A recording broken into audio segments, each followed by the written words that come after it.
And well, it's another day, and I'm upset. I can't get any coffee today. What's going on? All I have is $100 bills in my pocket for some reason. And yeah, I can't get any coffee. I don't know if you guys know this or not, but Dunkin' Donuts doesn't accept $100 bills. Went down to my local gas station, I guess you could say. They always have the coffee that I normally drink as well. And I asked them before I even went in. I said, hey man, I want to make a cup of coffee. You got change for 100? Nah man, we're not allowed to accept hundreds. I was like, Dunkin' just said the same thing. So in America, $100 bill is too much now. Thanks, recession of 08. $100? We can't get a change for $100? When did $100 become a lot of money? What's going on here, America? I need my coffee!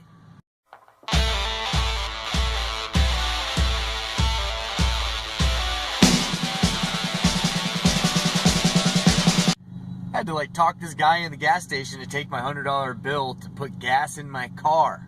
This is what we're talking about, people.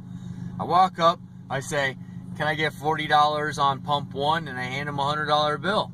And he says to me, that's all you need is $40 for a $100 bill? What the hell does that mean? I looked right at him, I said, it's just $100. This is ridiculous. This is the third establishment that I've been to that tells me that $100 is too much. Give me my coffee now. I'm getting irritated. People don't realize that when you're acclimated to having your coffee every morning, I want my coffee every morning. Wow! I don't get it. I really had to coerce this guy into letting me have gas.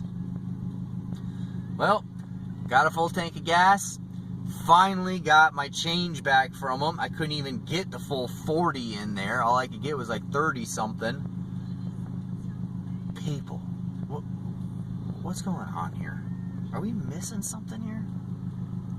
$100 is a lot of money. Damn. Alright, so last day here. Then I get to clean up my tools and go back to my shop. All I gotta do is just basically take this and put it up there. Pretty relatively easy, actually. It is extremely heavy, so I don't suggest anybody go out of their way and try to lift this and muscle it up there or have a buddy hold it. You're gonna need a jack. So by all means, grab a jack, and you can do one side at a time, but I find it best that you lift it evenly and level. It actually goes up relatively well. So that's what I'm going to do. Alright, you guys can see I just got 3 jacks underneath it. I got one balanced in the center here, one balanced in the center here, and then I got one right in the center cross member. So now I'm going to go ahead and I'll jack this up to it kind of brings up the cross member even. The only reason why it's teetered towards the back is because the suspension is towards the back. So basically now I just want to make it level so when it goes up it mates up correctly and gets where it's supposed to be. You guys get an idea better, where you should jack at and whatnot. So give you guys an idea how it's done, and then right now the hardest part is just putting this in. Just got to make sure that this slides up in. I got my buddy here, so he's going to help me on the inside, hold the inside yoke so that I can slide that in and jack it right in. So very important, make sure that this is, go ahead and align this first before you even put it in there. What I do is I have the cross member forward, so I'm going to jack up and then push it in so that this pin will align from here.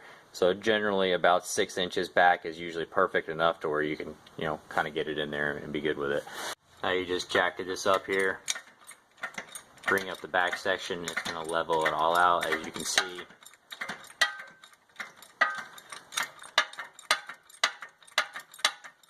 It's a slow process, but you guys get the idea, and I'll show you the finished product. Sorry if I seem out of breath, but got it there. What you kind of have to do is teeter up in the back a little bit and then push it in, and then teeter up in the back a little bit and then push it in, teeter up in the back a little bit and push it in. Slowly but surely, you know, then it gets there to where the alignment pin is there. And as you can see, the other one is there. So now, technically, all you gotta do is just bring it up nice and level and put your hardware in. Bada bing, bada boom. Alright guys, I said earlier, you guys really couldn't mess them up. They literally have a little tooth here that actually goes into here that they actually punched out a piece of steel so it can slump in there like a nice little pocket. So it's pretty relatively easy. So once you see that it's going in here as well as the other side is aligned, you want to just slowly jack this up, put this in the stock position that it was in. You can still see the impression here on the steel, excuse me. And other than that, that's stock fitment. Back to business. Alright, so the rear subframe bolts are in right here, and as well as the other side has the back. They're right here behind the rear wheel. Real easy to find.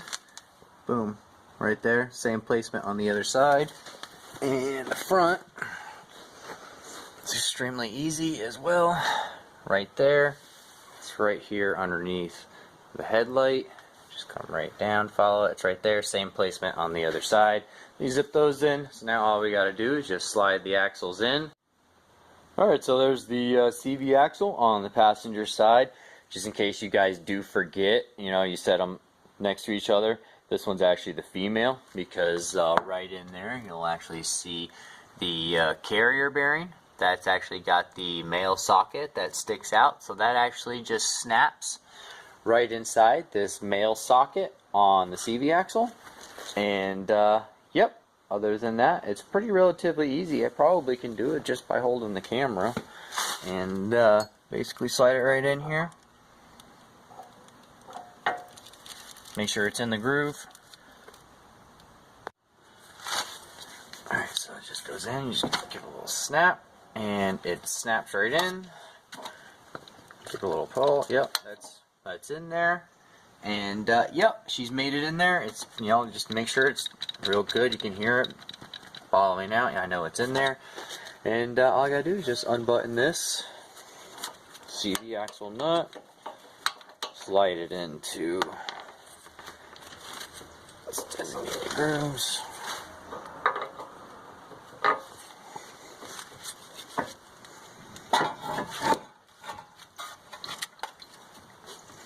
Bada bing, bada boom. It's going to come out through these splines here. Just want to make sure that they're aligned pretty well so that they slide through correctly. Once you actually get it through, something like that, take your axle nut and go ahead and thread it right on. I hand thread everything first. If it's a nut or a bolt, doesn't matter. If it's got threads, always hand thread, because cross thread in my eyes is not a tight thread. So I don't like that saying either. So I make sure that a thread is the right thread. These come in handy. These are the front wheel drive axle nut set. I got them from Mac. You guys obviously don't have to buy them from Mac. You can get them from anywhere. A impact socket is basically an impact socket. It's made of basically the same material. Let's see if I can remember what size it was. They big.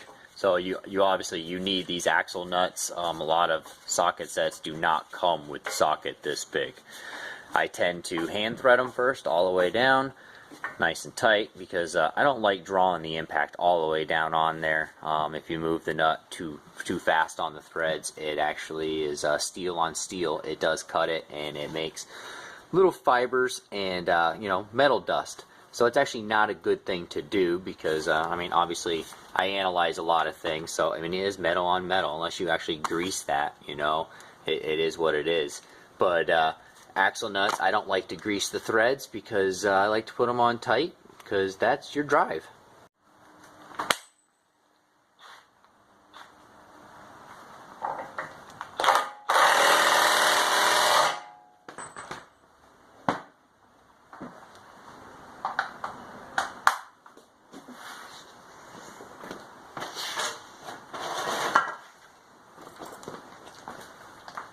Alright guys, I hope you guys can see this. Alright, so see this spring here? This is something that It was noticed. Yeah. So you guys see anything wrong with this at all? Now do you see something that's wrong with that? Look at this coil to this coil. So, whoever put this coil spring on here and decided they were going to do the lowering kit, I guess the rear was too hard for them, so they just did the front. When they did, they put the rear springs on the front because obviously they didn't know that these were the front. Really, people? Alright, so long story short, I mean, come on, look at the size of this perch here. The spring doesn't even sit inside the perch. Can you see that? Look how huge the perch is. These guys can't figure it out that this freaking spring goes in that perch. So, I'm going to let them know about that and see what they want to do. I'm not going to throw that back in there just for the sheer fact that they probably want to zip that out and put the right spring in there, right? I would. So, yeah.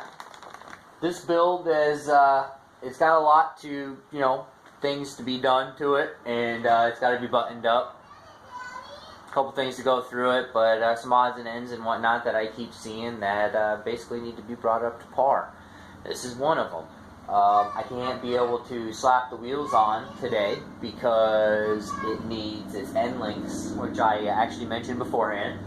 And other than that, I'm just going to go ahead and slap on that brake caliper you see hanging up in there. I'm just going to throw in the other axle for the other side and basically do what I can until I find out what he wants to do about this spring. And I'm sure he's just going to want to compress it and throw it in there and swap it out and bring it to his attention. I have spring compressors. I can always do that. So, other than that, what do you think of that? Well, the things that I can do, I'm just going to go ahead and just plug in this ABS sensor. That just went right there. Plugs in pretty relatively easy, and it actually just snaps right into here. This is the shelf or the actual holder that holds that wire. It's really easy, and these clips here, this one and that one there, they actually snap in on the side of the strut, so that's where they go. Yeah, it's pretty easy. Other than that, I'll button this up for the steering rack. That's real simple. The nut comes right off. You just impact that back in. And it comes right back in here. I'll turn this off to the side, give you guys a better view.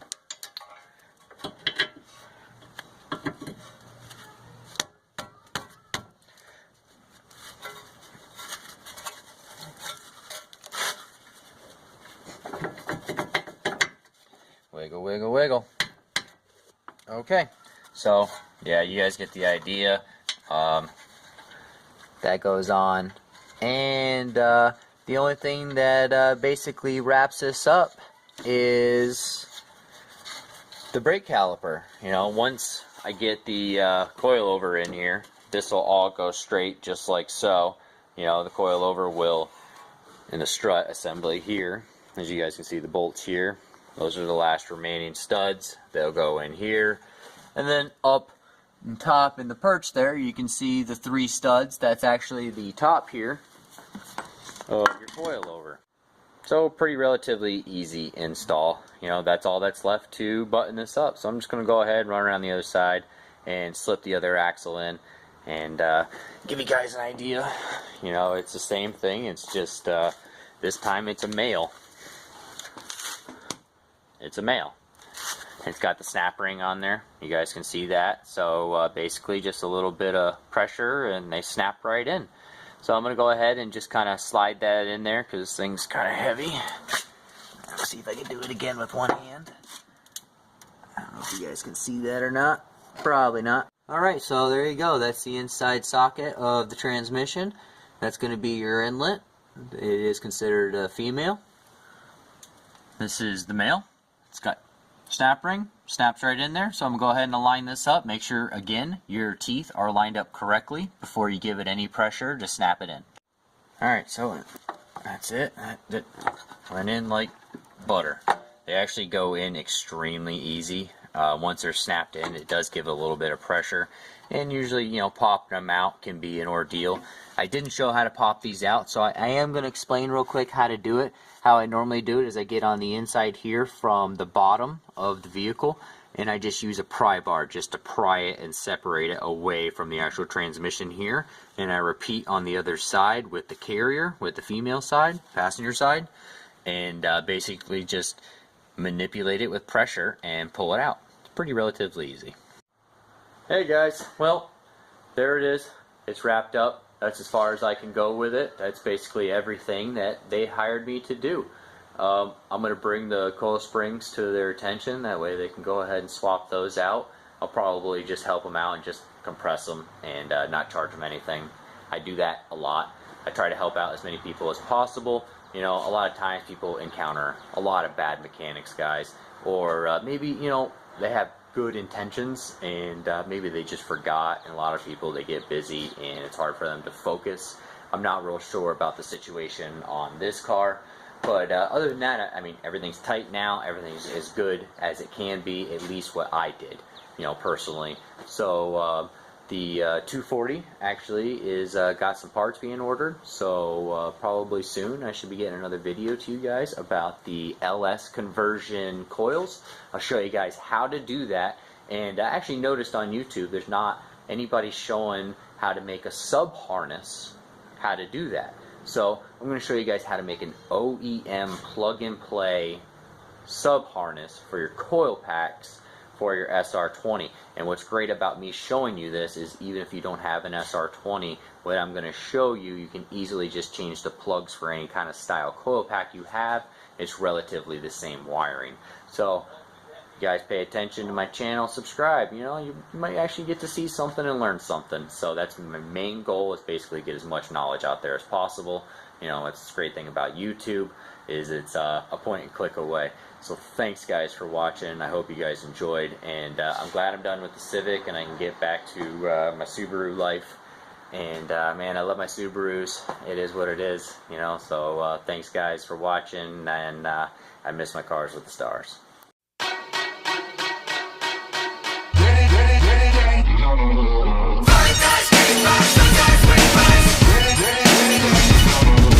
Welcome to the end of eras. Ice has melted back to life. Done my time and served my sentence. Dress me up and watch me die. If it feels good, tastes good, it must be mine. Dynasty decapitated, you just might see a ghost tonight. And if you don't know now, you know. I'm taking back the crown. I'm all dressed up and naked. I see what's mine and take it. Oh yeah, the crown. So close I can taste it. I see what's mine and take it. Oh yeah. Sycophants on velvet sofas, lavish mansions, vintage wine. I am so much more than royal. Snatch your chain and maze your eyes. If it feels good, tastes good, it must be mine. Heroes always get remembered, but you know legends never die. And if you don't know now, you know.